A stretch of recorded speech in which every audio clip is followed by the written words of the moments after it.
Hola, bueno, con el trabajo que hicimos con el Rapsoda, de una u otra manera, allí hemos abordado en términos de acto de habla, el acto de habla locutivo, el momento locutivo en el cual emitimos unas estructuras verbales, las conocemos, sabemos su significado, entendemos lo que queremos decir, comprendemos lo que estamos diciendo y lo decimos con una intención más que todo de comunicación, de transferir un mensaje.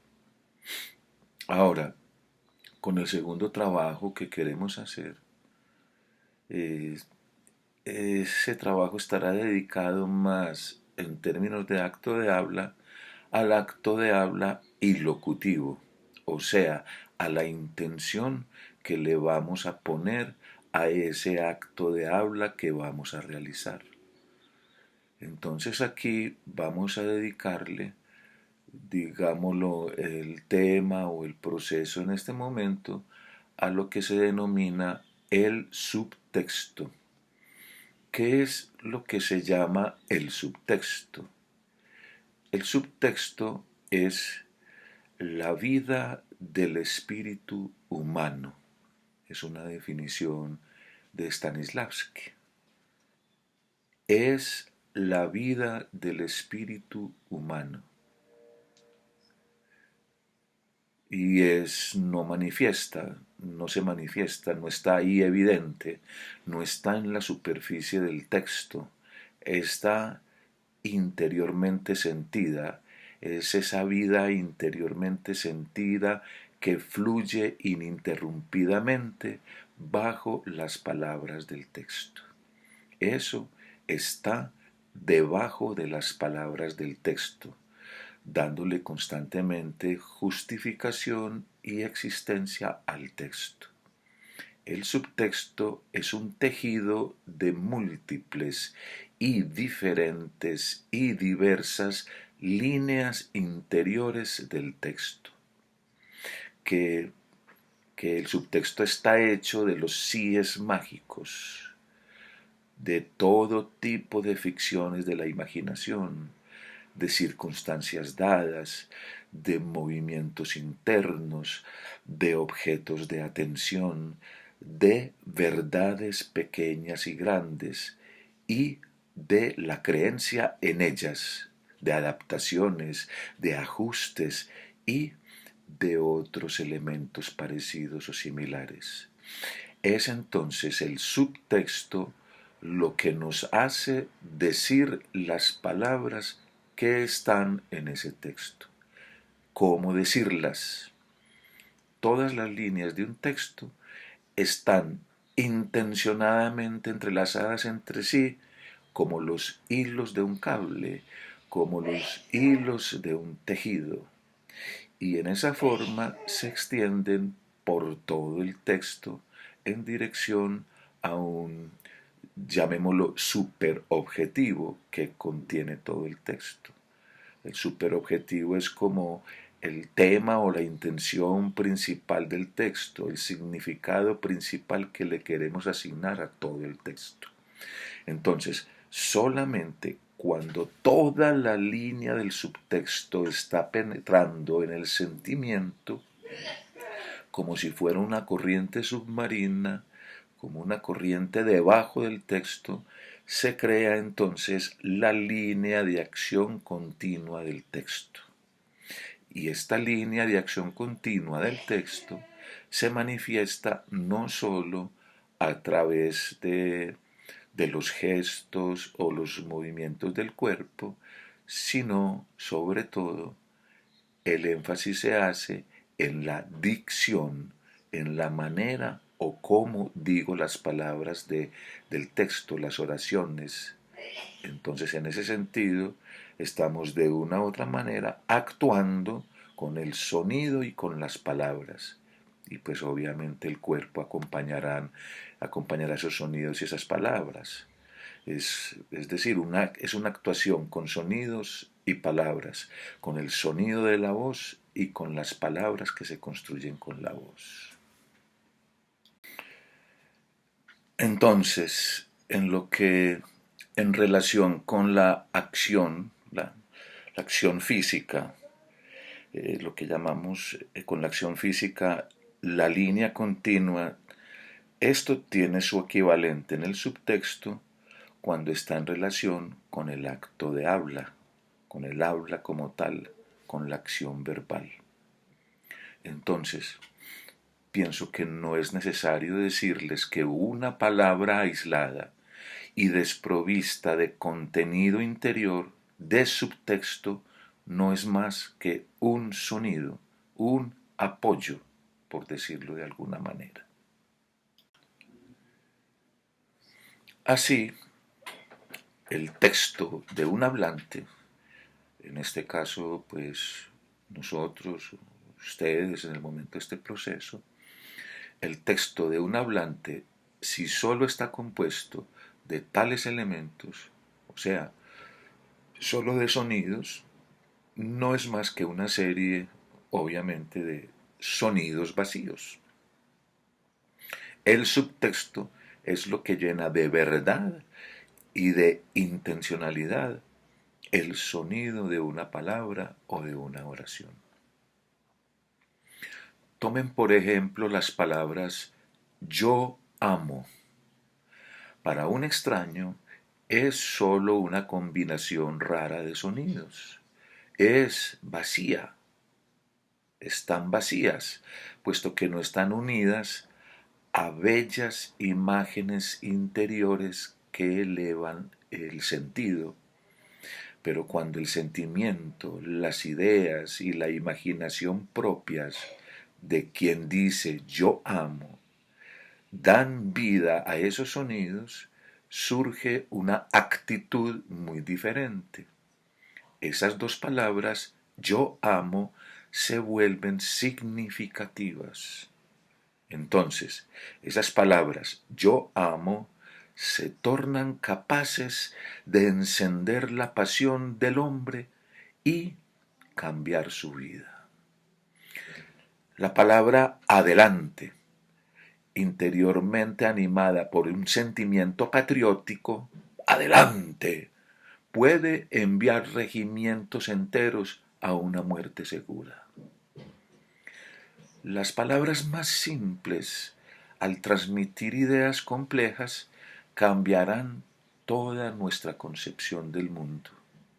No en vano, la palabra es la expresión más concreta del pensamiento humano. Porque una palabra puede excitar nuestros cinco sentidos. Es suficiente recordar el título de una obra musical, de una canción, el nombre de un cantante, de un pintor, de un actor, el nombre de una comida, de un perfume que nos gusta, etcétera, para que inmediatamente se evoquen imágenes auditivas y visuales, los sabores, aromas y sensaciones táctiles que sugiere la palabra que se está diciendo. Incluso puede despertar sensaciones dolorosas. Stanislavski, por ejemplo, en su libro Mi vida en el arte, que recomiendo que lo lean, él ahí presenta el relato de un dolor de muelas que causaba el mismo dolor a la persona que escuchaba el relato.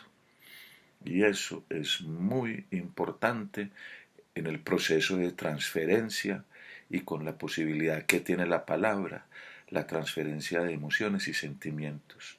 Cuando estamos en escena, no debe haber palabras sin alma y sin sentido.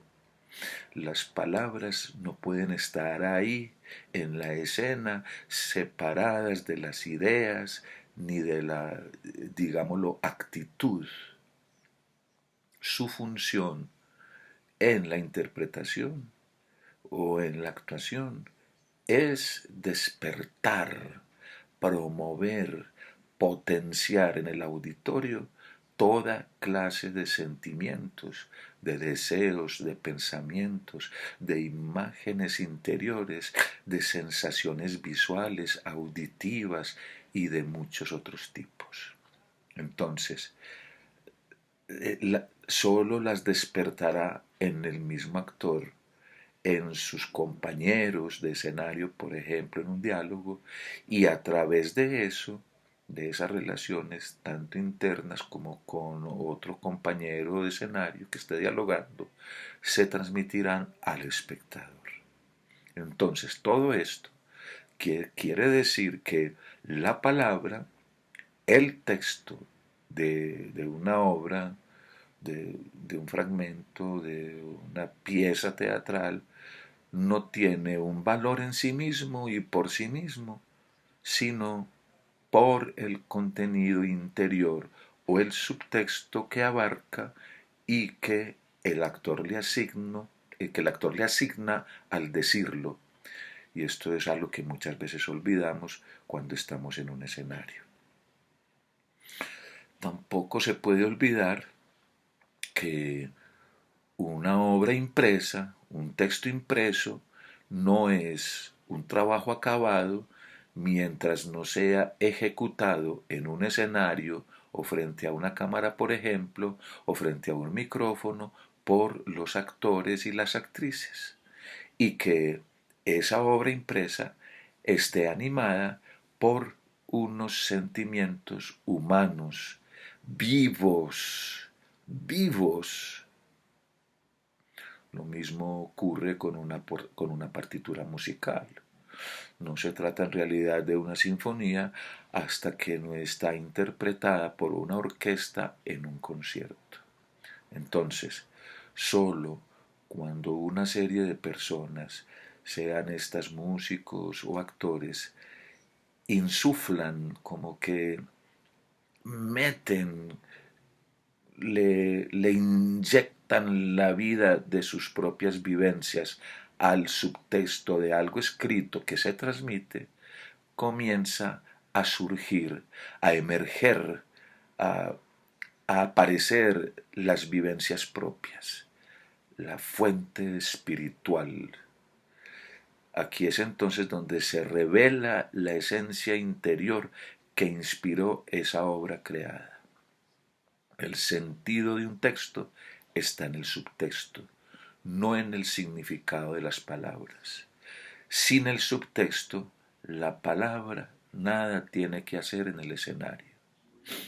Podría decirse entonces que las palabras vienen del autor y el subtexto del actor. Esto es muy importante. La palabra viene del autor y el subtexto se lo asigna el actor.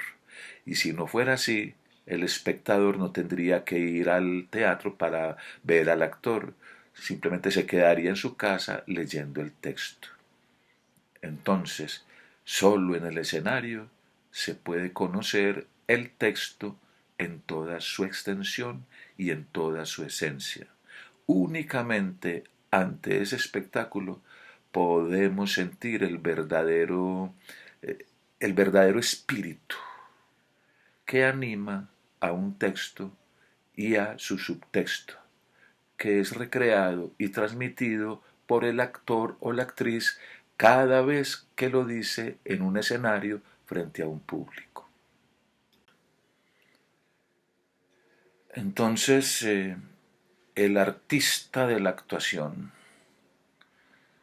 los actores y las actrices como artistas deben poder crear la música de sus sentimientos con el texto que están trabajando, sea un fragmento, sea unos diálogos, sea una pieza teatral. Y aprender a cantar esos sentimientos con palabras.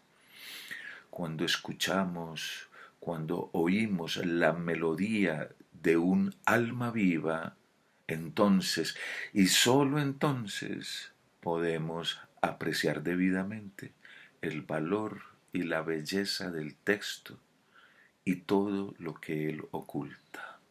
Si ustedes realizan siempre en la escena este proceso normal con el mismo amor y pronunciaran las palabras del texto con la misma penetración en su esencia, de esta manera se irán convirtiendo rápidamente en grandes artistas de la actuación.